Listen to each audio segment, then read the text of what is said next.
na po sa baha ang ilang kasada sa tabing dagat bunsod ng pagtama ng Hurricane Debby sa Florida sa Amerika.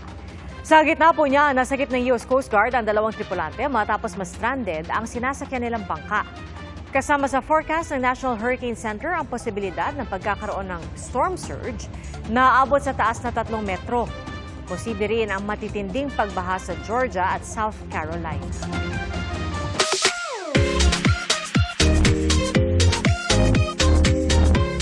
Perfect para sa soul searching ang kakaibang falls sa Ilocos Norte na may mga 4 na layer at may itinatago pang kuweba.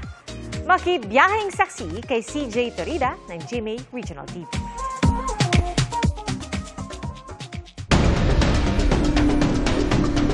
Get ready, ma-fall ang adventure seekers sa talon na matatagpuan sa Bintar, Ilocos Norte.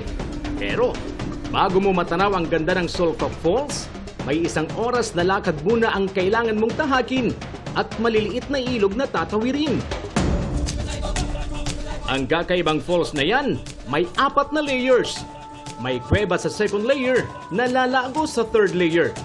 At kung bet mo mag-dive, perfect spot din ang nasabing talon. Tiyak, isama mo na ito sa iyong bucket list dahil check na check din dito ang pag-soul searching. After magtampisaw, tara naman at magpakabusog sa sarap ng pansit batil patong sa isang pista sa Tuguegarao City. Sa kanilang Paburulon Afi Festival, hindi mawawala ang cooking contest kung saan magwawagi ang may pinakamasarap na luto ng pansit.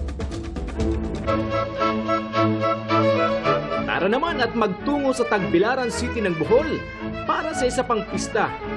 Ang mga deboto nagtipon-tipon sa isang simbahan para ipagdiwang ang kapistahan ng God the Father of all mankind.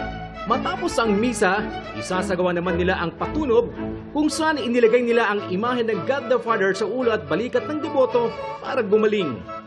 Nagsagawa rin ng fluvial procession bilang bahagi ng pagdiriwang. Para sa GMA Integrated News, ako si CJ Torida ng GMA Regional TV, ang inyong saksi.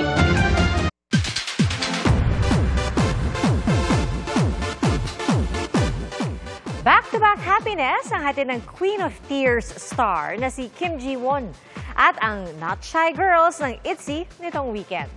Inuna naman ang papuri si Marian Rivera sa kanyang pagganap sa Cinemalaya film na Balota. Narito ang showbiz saksi ni Aubrey Carampel.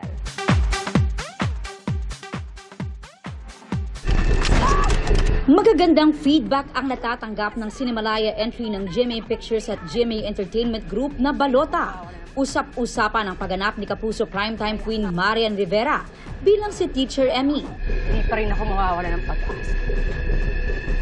Kaya nga ako teacher. Talagang hanga ang fans sa top-notch acting ni Marian. Hindi ako binigo ng movie. Sobrang galing. Yung linyahan dito ni Marian Rivera kakaiba. Napakagaling talaga ng isang Marian Rivera. Yung experience ko dito sa Balota sobrang priceless. Kaya sabi ko, naku, nagpapasalamat talaga ako na nagawa ko talaga ito. We knew naman that when we were shooting it that she gave it her all. But to see people appreciate it is really something else. Full support din ang mister ni Marian na si Dingdong Dantes. Sobrang proud sa kanya tsaka sa lahat ng bubuo ng pelikula mula sa director-writer na si Direk Kip, sa buong cast at saka sa producers. Hanga ako sa katapangan ng pelikulang ito. Hanggang August 11 mapapanood ang Balota sa piling Ayala Cinemas. Napuno ng hiyawan ang sold-out at first-ever fan meeting sa bansa ni South Korean actress Kim Ji-won. Para sa kanyang opening performance, kinanta niya ang Stupid Cupid na mula sa isa sa mga drama series ng aktres. Kwento ni Ji-won, hindi niya ine-expect ang naging mainit na pagsalubong sa kanya ng Pinoy fans. At ang una niyang request pagdating sa bansa, ang world-famous mangoes ng Pilipinas. Successful din ang Born to be in Manila concert ng K-pop girl group na ITZY. The fans went loco sa solo stage ng bawat member at sa naging interactions nila sa Philo Midseas. Ang fans nagkaroon pa ng dance battle kaya naman enjoy sila sa concert ng grupo. Para sa GMA Integrated News, Aubrey Carampel ang inyong saksi. At bago po kami magpaalam, binabati po namin ang ating Olympic double gold medalist na si Carlos Yulo sa karangalang ibinigay sa ating bansa. Saludo kami sa iyo, Kaloy, at maging sa lahat ng atletang Pinoy na buong pusong lumaban at lumalaban sa 2024 Paris Olympics. At mga kapuso, salamat po sa inyong pagsaksi.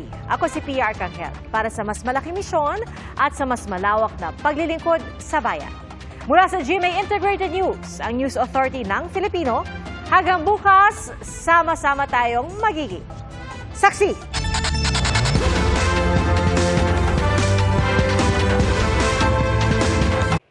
Mga kapuso, sama-sama tayong maging saksi. Mag-subscribe sa GMA Integrated News sa YouTube at para sa mga kapuso abroad, samahan niyo kami sa GMA Pinoy TV at sa www.gmanews.tv.